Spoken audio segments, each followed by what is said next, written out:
I'm excited today to have joining me best-selling author, end times expert Bill Salus. Bill is the founder of Prophecy Depot Ministries. He has written 11 books, produced 14 DVDs. He's an author and speaker I've learned a lot from over the years. I'm very glad to have him joining me today to discuss a very important prophetic event, which is also a book Bill has written called Nuclear Showdown in Iran. Bill, thanks for being here. Jimmy, thanks for having me on your program. You bet. Well, listen, I've watched you for years and learned so much from you. And you're a scholar. I mean, you really are a researcher, and you go so deep into the things that you research. And so today we're going to talk about Iran. I want to start because you're here today, and several things have just happened in the news. And one is this earthquake that just happened in Turkey and Syria. The death toll that I heard this morning was 5,000, over 5,000 people that have been killed. And of course, Jesus said there's going to be earthquakes, famines, pestilences like that. This is a big earthquake in a very strategic area of the world. Do you think anything significant about that other than just the devastation and all that? Well, I think it's like Jesus had said, and there would be great earthquakes. He talks about in Luke, Matthew 24, he talks about earthquakes in diverse places. Right. This is a great earthquake, 7.5. I was in a 6.6 earthquake I lived in Big Bear Lake, California around 1990, I think it was. And it threw all my TVs off the shelf. My piano went through the wall. All the food and stuff came out of the cabinets. And they say that you go up another 7.5, that's almost 1,000 times That's greater terrible. intensity. Yeah. And the World Health Organization today came out and said they think there could be up to maybe about 20,000 killed individuals when they get through all the rubble and everything. Wow. I read an article this morning that said that this fault, and I believe they call it the Syrian-African fault that runs right through Israel. And they're saying that, of course, Israel has a big earthquake like that about once every century. And they haven't had a huge earthquake. I think it was 1927, the last time they had one like this. So this, and of course, the Bible prophesies huge earthquake in Jerusalem, huge earthquake, the Gog and Magog war, and so, which is in the same region. So very significant. China, we had the balloon that flew over the United States from China. And China is not in this prophecy, the Ezekiel 38 and 39 prophecy. Now, Ezekiel 38 and 39 says many people are with you. So, you have that. But China, they're very provocative. They have, infiltrated our businesses, stolen our state secrets. They've infiltrated, they say, every college campus in America. And now they have this balloon that flies over America. What do you think about that? You think it's just a dumb thing that they let a weather balloon go free, or do you think it's more than that? Well, I think everything is calculated with China. Yeah. They are actually also talking with Saudi Arabia about trying to replace the petrodollar with the yen, right, which would really hurt our economy as well. Yeah. China has been calculating for quite some time to sort of dethrone America as the superpower because they want to replace us and usurp themselves on it. So no, I think that balloon was very strategic. They went over all the important sites across the country, and basically got a lot of intelligence. Some people are thinking, well, what if they were to launch a nuclear weapon, an EMP, That's right. electromagnetic pulse from that? Because you could maybe put one of those on without being detected. And an electromagnetic pulse is basically a nuclear weapon that spreads ahead at a certain burst altitude, exploded at a certain burst altitude, goes out like a speed of light, a canopy, and everything underneath it electronically gets fried out. Right. If you launch a burst altitude of 180 miles up, I believe it is, you can take out the whole country. So, they weren't that high, but, they could certainly take out a state. And we've been warned about this for many years. That's right. About EMP. It's not that sophisticated. And then, like you said, that could happen. So, there are evil people in the world today. And now the Chinese people, I believe, are precious, and there's a huge revival happening. A lot of Christians in China, but the Chinese government, they're evil. They're they're dictators. They're evil. They don't allow the church. They don't allow Christianity, but they do want to. I don't know if they have the same belief system as Iran, as in we're Satan and to destroy us, but they certainly want to shift in power. Right. They want to see the East, predominant over the West. So let's talk about Vladimir Putin for just a minute. The war in Ukraine is so concerning on so many levels. But Ezekiel 38 is addressed to a man named Gog. And it just seems as though Vladimir Putin is, matches the description of a madman in that area of the world who is, bent on power and ultimately to go down and take spoil from Israel. So what do you think about Vladimir Putin? I mean, is there, because you understand so much about Bible prophecy, do you think that there's an end game other than Ezekiel 38, or do you even think he knows the end game? Do you think he's just kind of on a rampage or what? Well, I don't think Vladimir Putin knows the end game like we would know the end game from the Bible prophecies. But there are some parallels with his invasion of Ukraine with Ezekiel 38. Now, of course, Ezekiel 38 is an invasion against Israel with a whole coalition of countries, much more than just Russia going into Ukraine. But Ezekiel 38:10 talks about this Russian leader who could very well, depending on when Ezekiel 38 happens, could be Vladimir Putin, but we can't pin that tail on that face just yet because we don't know where he'll be at that time. But it talks about him getting evil thoughts would arise in his mind. He would invade a peaceful people for spoil and gain. And of course, the Ukraine is sort of the breadbasket of Europe. There's a lot of natural gas and things, and wheat and corn top producing over there. So, we see that's the same reason he's going to come with his troops and hordes in Ezekiel 38, a peaceful people dwelling securely without walls, bars, nor gates, for plunder and booty, great plunder and great spoil. So I saw some parallels when that happened. Maybe it's a little trial run, but not that he knows he's going to go against Israel. But at some point, God will put hooks in the jaw of Russia and their coalition that will include Turkey, Iran. There's 9 populations listed in their Ezekiel's ancient vocabulary, would include some of the North African countries of Ethiopia, Tunisia, Sudan, Somalia, perhaps Morocco, some of the breakaway Soviet Union republics, some of the stands, Kazakhstan, etc. And that's a huge coalition coming against Israel.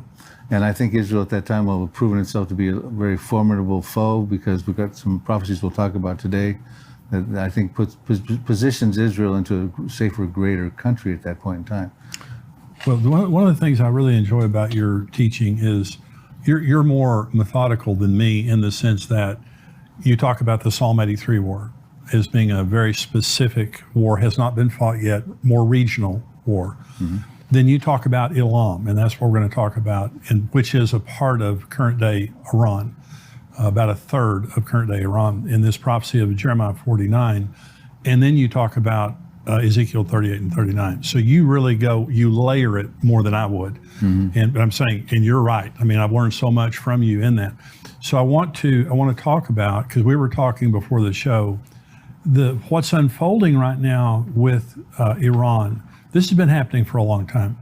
And so we're now looking at a very, very, impending crisis. It's already a crisis. And Israel is sitting there in the crosshairs. Iran is very provocative. They're provocative in the sense that they're talking about, how they're going to destroy. They've been talking about destroying Israel for many years. But this is a very public rhetoric that's going back and forth between Israel and Iran. And now Netanyahu is the president. But this nuclear showdown with Iran has been happening for many years. Why don't you talk about that? Just talk about how this has unfolded. Yeah, sort of a little brief overview of history would be good, I think, for the viewers, Jimmy. And I remember Iran, let's start off with this, is the elephant in the room in the Middle East. It is the big problem for Israel, and not only Israel, but a lot of the Arab states, the Sunni states like Saudi Arabia and stuff. We're also very concerned about Iran trying to spread its hegemony, as it's doing with its proxies of Hezbollah and Syria and Hamas, etc. They're concerned that Iran's going to spread its hegemony more and more throughout the whole Middle East, try to set up a Shiite caliphate because they're Shiites versus Sunni Saudi Arabia. But there's the existential threat to Israel's existence. And I remember Benjamin Netanyahu even talking to George Bush about this when he was president way back when. But if you fast forward up to about 2010, we'll take the clock back to 2010. You had Israel began its covert operations against Iran. It did the Stuxnet worm virus. Shut down a whole bunch of centrifuges. They also, for 2 years around that time to 2012, assassinated 4 nuclear Iranian scientists and injured one very badly as well. I remember 2012 was when Leon Panetta was the Secretary of Defense for the Obama administration. And he sincerely thought at that time that Israel would strike Iran's nuclear program. That's 13 years ago, Jim. That's really amazing. Right. And then you go forward a couple of years, John Kerry, the then Secretary of State for Barack Obama, He had said that in his estimation, Iran was 2 months away from breaking out to a nuclear weapons threshold. And of course, 2015, shortly thereafter, the JCPOA, the Joint Comprehensive Plan of Action treaty, was put together with the P5+1 Iran. So you had France, Britain, Russia, China, the USA, and +1 would be Germany, all came together and put together this deal. However, Donald Trump, fulfilling one of his presidential campaign promises in May of 2018, withdrew from that peace treaty. And then Iran seized the opportunity from that point forward to start advancing fast forward its nuclear program without any checks and balances. So we find out in December of 2020 that they had gotten up to 2.5 tons of enriched uranium, which was 12 times beyond the limit they were allowed to do in the JCPOA. They started putting advanced centrifuges together. They started producing 20% uranium. Now they went up to 60% uranium recently. Now there are some concerns are already hitting 90% uranium, which is a threshold for a nuclear weapon. But in the midst of all that, there was threats that Israel would preempt a strike, as is still a threat today. Right. And the defense minister, Amir Hatami of Iran at the time, said, well, if you do a preemptive strike, we'll raise Tel Aviv, we'll raise Haifa. In other words, an all-out war coming against the major cities inside of Israel. And the thing just keeps on going. And then in November of 2020, another nuclear scientist was assassinated called Mohsen Fakhrizadeh. And then after that assassination, Iran stopped allowing the IAEA to come back in December of 2020, doing any more further inspections. So we'll show you, you can't come back in and inspect. They're taking out our scientists. And then in April of 2021, they announced advanced centrifuges. And on April 11th, the day after, there was a huge explosion and a planned bomb attack in the Natanz nuclear site that they fingered Mossad had done that. And that means they had been planning that for a while to get a bomb inside of there. Shows you how incredible Israel's Mossad is to do that sort of thing. And then in October 2021, the Knesset approved Israel 500 billion shekels, $1.5 billion to attack Iran. That was October 2021. And then May of 2022, Israel launched one of its biggest military exercises in decades called Chariots of Fire. Right. And that was all geared up to invading and attacking Iran's nuclear program, also preparing for a multi-front proxy war ensuing as a result of that, and also preparing for casualties inside of Israel. So they set up triage and things like that. So it was a very extensive and exhaustive military exercise. And now then recently in November of last year, just as we turned the threshold into the new year, they announced they had a hypersonic ballistic missile that can reach Israel in 400 seconds, which is 6.66 minutes. That's just unbelievable. And hypersonic meaning, and it's a ballistic missile, so it can carry a nuclear warhead. And hypersonic means it travels 5 times the speed of sound. And it's the type of thing that can take out missile defense systems, this hypersonic missile, and it can also avoid being detected by missile defense systems. So all the stakes are so high right now that Israel has, in my estimation, has to take an action, and has to take an action very soon. Absolutely. What do you think right now is the most significant thing that's happening related to Israel and Iran? Absolutely. And I would also like to, before we start on the laying the whole thing out, maybe give them a quick recap. I can do it real quick about our show last week in case they didn't. Absolutely. Jeremiah 49 verses 34 through 39 speaks of 6 verses speaks about a disaster that happens, probably nuclear, in Iran, mainly around the western side of Iran, by the Persian Gulf over there. What happens is a time comes where the Lord gets fiercely angry with Iran. He brings about a disaster. The reason he's angry is because there's bad leadership, because he says he will destroy from there the kings and the princes, and it'll bring about a disaster. And the way the disaster happens is he's going to break the bow. He's going to stop the missile launching capabilities that Iran currently possesses at the foremost of their might, meaning probably their nuclear program, so that they won't be able to launch something lethal somewhere, probably Israel is our concern. Right. He's going to prevent that from happening at a time when Iran has a menu of enemies, and they do today with Israel, the international community, America, the Gulf states of the Arab states over there, Saudi Arabia, etc.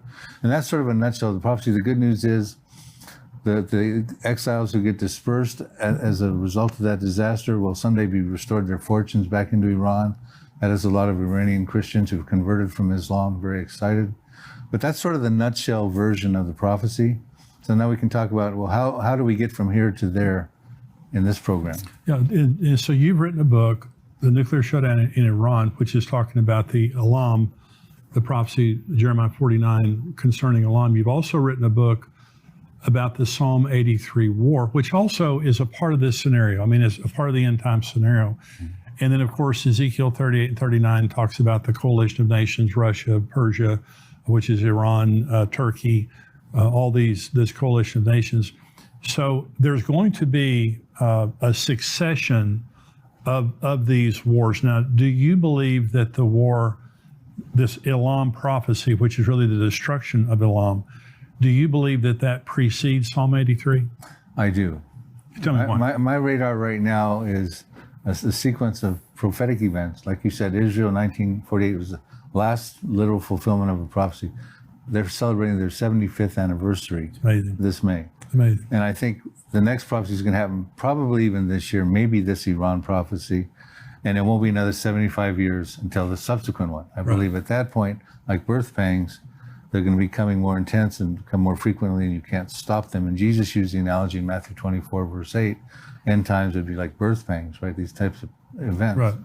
So what I'm looking at right here, because what we see going on with Iran's nuclear program, we went through a whole history of the last 10, 13 years of Israel's concerns about Iran's nuclear program. I believe they're going to no longer act covertly, but going to act overtly against Iran, and they're going to attack Iran's nuclear program. They've been training for it. They've got money for it, and they're prepared to do that. But they also know when they do that, they will create probably a proxy war around them with Hezbollah to the north, who has 150,000 missiles, some of them precision guided, pointed at Israel that they could fire about 3,000 missiles a day. You also have Syria, right? Iran's proxy Syria with Bashar al-Assad, who used chemical weapons over 300 times in their Syrian revolution. Wow. A serious threat to Israel. You have the Hamas down by the Gaza area there, Iranian proxy, who says they can send 1,000 missiles a day into Israel to match what Hezbollah is doing from the north. So Israel's surrounded. You have the Houthis way down beyond Saudi Arabia, down in Yemen. They say we also now have precision-guided missiles from Iran that could hit Tel Aviv. You have Shiite militias in Iraq and more. So I'm saying at this point Israel has to act. They've got to probably preemptively act, maybe even unilaterally. Well, their options are all terrible. If they don't do anything, Iran is going to strike them with a nuclear weapon. They've said they will. They've been trying to get nuclear capacity, which they either are there, they're very close to being there. Now, on the last program, Bill, you were talking about how they have attacked Iran's nuclear facilities over and over, killed their nuclear scientists, all those things like that. And so Israel knows what's happening in Iran. Do you believe that? I mean, in their nuclear program. I absolutely do. Matter of fact, the Mossad had confiscated 100,000 documents of Iran's nuclear program back in, they released information on that in April of 2018.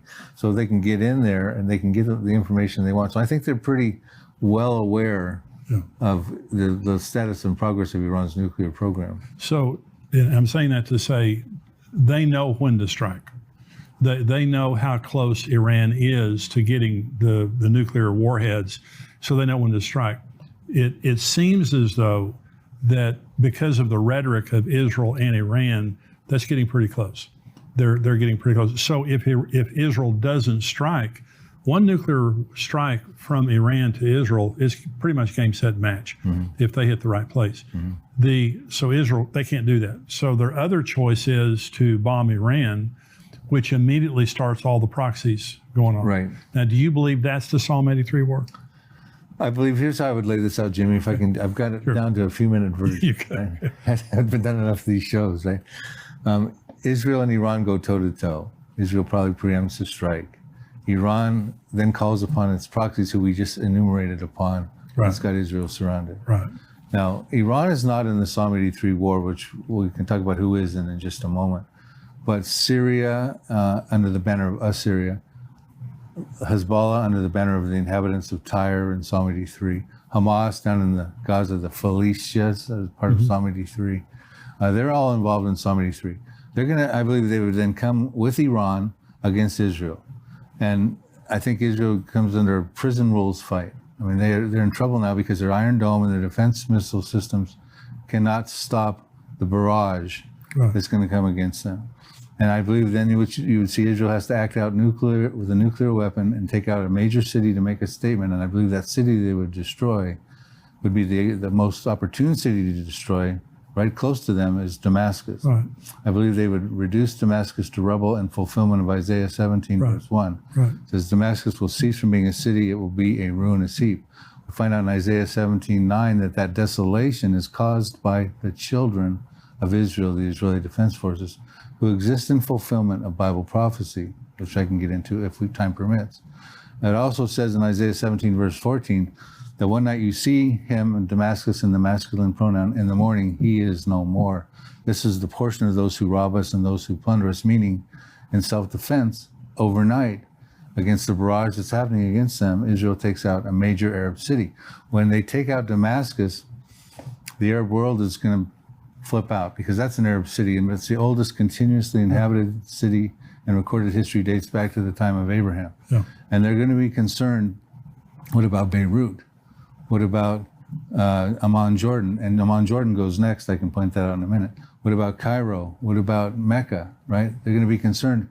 What's to stop Israel from using a nuclear weapon? That was probably a nuclear weapon they used on Damascus, strategically launched at a certain height, from taking out our cities. And by the way, in Isaiah 17, verses 4 through 6, which I didn't quote, talks about at the time of this battle with Syria, it says that the glory of Jacob will wane lean, his glory will fade, his flesh will wax lean. It'll be like a shaking of an olive tree with two or three olives left in the uppermost branch and 4 or 5 in the fruitful boughs.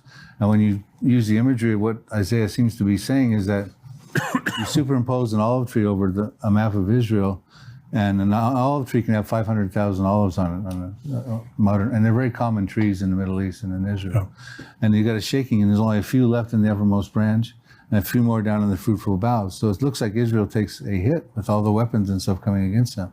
Their glory fades, their flesh waxes lean. Not a good image for Israel. Right. And I think the Arab world then goes, well, wow, they could take out our city. Let's come together now and make a final shot at them, which they did. They tried to take them out in 1948, 1967, 1973. But now's our opportunity. If we don't do it now, they might take out our cities. I believe that's when you get into Psalm 83. And the next city that then goes is Amman, Jordan. We find out that's the capital of Jordan. We find out in Jeremiah 49, verse 2, it says, there's an alarm of war in Rabbah of the Ammonites, that's Amman, Jordan. It shall be a desolate mound, and Israel will take possession of its inheritance. Wow. Meaning Israel's taken them out, just like they took out Damascus. They're not too far away from each other. No. From where you're at, probably to the border of Oklahoma, for you viewers who understand the maps. Jimmy's in Texas area. Yeah. So they take out that city as part of because Amman, Jordan, Ammon, Moab, and Edom, by their ancient names, is modern-day Jordan. They're all in part of Psalm 83 also. Yeah. And then we get in, there's other prophecies I can get into too, Jimmy, but I see that being the fulfillment of Psalm 83. And when Psalm 83 happens, after Jeremiah 49, after Isaiah 17, Psalm 83, now you have Israel in a different position. They're mighty. They've got an exceedingly great army in fulfillment of Ezekiel 37:10, which said they would have an exceedingly great army. They can expand territorially. They'll take over their possession. We said Amman, Jordan. They'll take over Jordan. They'll take over 5 cities in Egypt. Will speak the language of Canaan. That's Hebrew. Isaiah 19:18. They're going to start to, when they win wars, they expand territorially. Joshua did it 3,300 years ago. King David did it 3,000 years ago. The IDF did it. Israel did it in 1967 in the Six-Day War. Yeah. It increases the defensibility of their borders. They believe that's their land because it's part of the Abrahamic covenant, land given to him in Genesis 15:18 from the river of Egypt, probably the Nile, to the river Euphrates, which courses through modern-day Iraq and Syria. Someday they're going to get all that land. I believe they're going to get some of it incrementally after the Psalm 83. When Jesus returns, he'll give them all that land in the Messianic kingdom. But I think at that point, Israel can become, securely. They can take down the walls, the border walls they have with Lebanon, the fences around Gaza, the border wall they have with Egypt, the partition wall they have going through the middle part of Israel, 400-mile long wall, separates Palestinian terror from Israel proper. They can tear those walls down, live in unwalled villages, dwell safely, have plunder and booty, be greater, safer Israel. And I believe that's the Israel that Ezekiel 38 comes after Gog and Magog invasion, dwelling securely without walls, bars, nor gates in the latter years, brought back from the nations, living in the land of Israel, a peaceful people. They're not that right now, No. but they will be that after this scenario of events happens.